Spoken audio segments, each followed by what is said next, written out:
Diagnóstico de daños en el chasis de un tractocamión. El chasis o bastidor, como se le llega a conocer, es considerado por muchos como uno de los elementos primordiales en un tractocamión, ya que además de cumplir con la función de soportar y transportar carga en diversas condiciones de manejo, facilita y asegura el montaje de diversos elementos. El chasis consta de una estructura sencilla, compuesta por dos largueros longitudinales unidos por otros transversales más pequeños llamados comúnmente puentes. Algunos pueden tener ensanchamientos en la zona de alojamiento del motor y soporte de la cabina, pero siempre estos dos largueros principales son paralelos respecto a un eje longitudinal de simetría. De igual manera, la geometría y características del conjunto chasis dependen del tipo de vehículo al que vaya a ser destinado, existiendo una clara diferencia entre el chasis de un vehículo automotor y uno no automotor.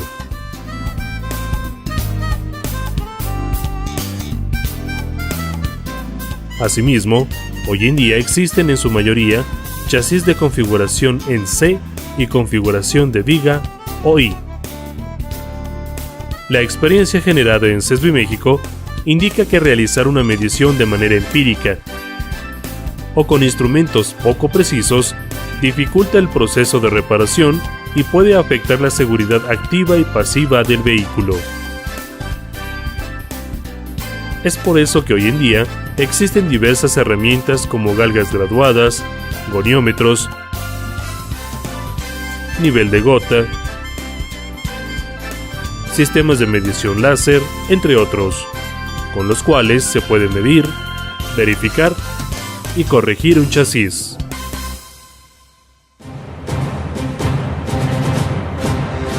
Principales tipos de deformaciones.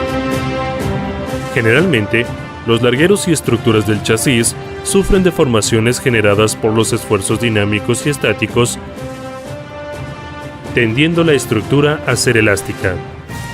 Un ejemplo que se observa con frecuencia es cuando un camión se encuentra estacionado sin carga.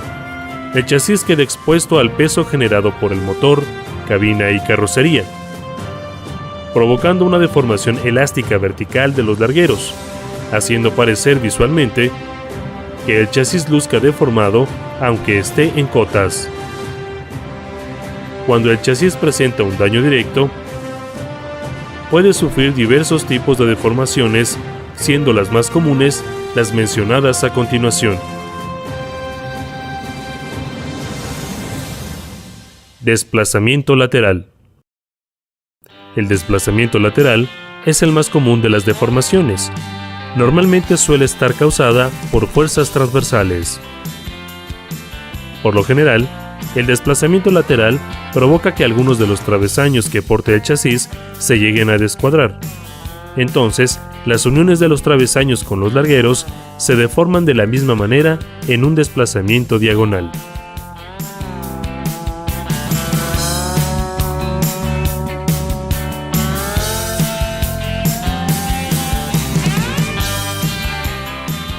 Deformación vertical, flecha.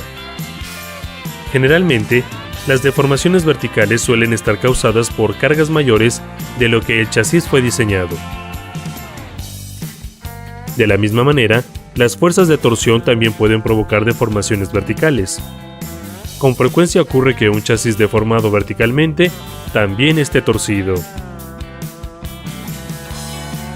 Inicialmente, todas las deformaciones verticales deben estar corregidas antes de corregir las deformaciones de torsión.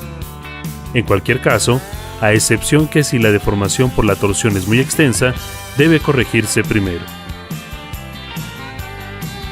Cuando un chasis presenta torsión, los largueros están rectos pero no paralelos. Es por eso que los travesaños más alejados del punto de torsión están expuestos a tensiones mayores y a menudo se deforman. Al igual que los largueros, los travesaños del chasis están construidos en secciones abiertas. Dichas secciones ceden a la torsión y normalmente no quedan deformadas permanentemente. Dependiendo del tipo de carrocería, pueden existir secciones cerradas o encajonadas.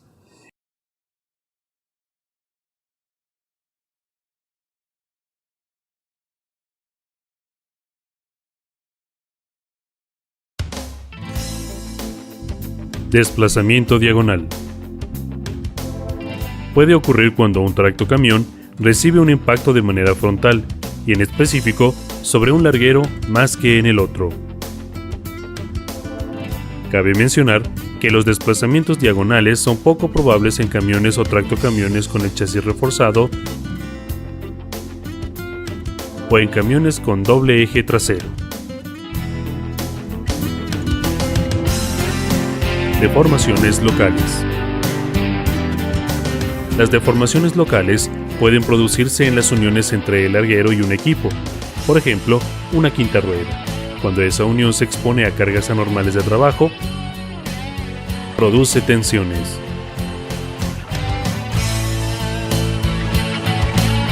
Recomendaciones. Antes de iniciar cualquier reparación en el chasis, se deben consultar los manuales del fabricante y ejecutar la reparación observando sus recomendaciones. El chasis debe repararse siempre que sea posible con la carrocería y sus componentes mecánicos montados. Únicamente se desmontan los elementos estrictamente necesarios para reparar el chasis, debido a que los tiempos invertidos en desmontajes y montajes innecesarios retrasarían el proceso.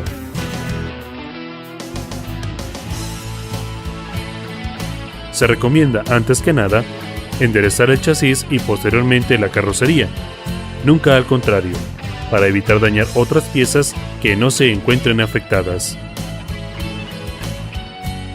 A continuación, se describe el proceso para identificar los daños presentados en un chasis.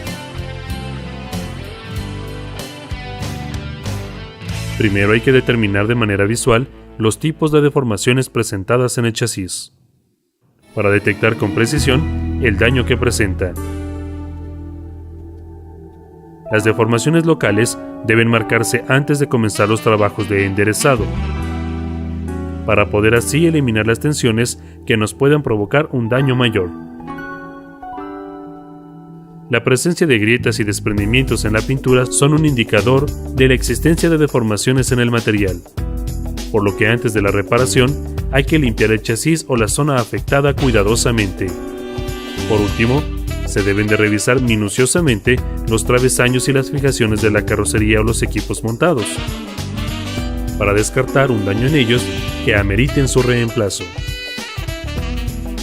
Una vez identificado el daño y diagnosticado, se considera reparar primero y hacer caracotas las grandes deformaciones que puedan generar lecturas erróneas en los equipos de medición.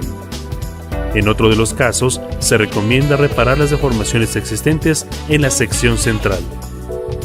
El enderezado debe practicarse básicamente aplicando fuerzas de la misma dirección, pero en sentido contrario a las que provocaron la deformación y con la menor cantidad de elementos posibles desmontados, debido a que así fue como se produjeron los daños. De seguir las recomendaciones mencionadas en este video, el taller de reparación de vehículos industriales será más eficiente en el diagnóstico y reparación de daños.